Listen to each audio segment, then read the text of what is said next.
För oss så är praktikanter av den här sorten en möjlighet att få in friskt blod i företaget, få in nya tankar och också någonstans bygga lite för framtiden. En praktikant ger oss möjlighet att experimentera och testa nya saker.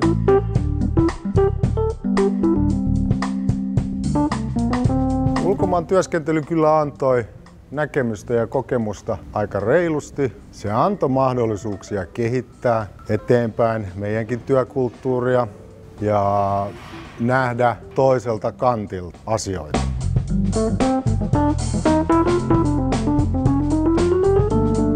L'esperienza risulta essere sempre molto interessante perché entra in azienda un nuovo modo di pensare, di interpretare il lavoro, di vedere la vita e quindi per l'imprenditore l'esperienza di Leonardo diventa proprio un'esperienza di vita.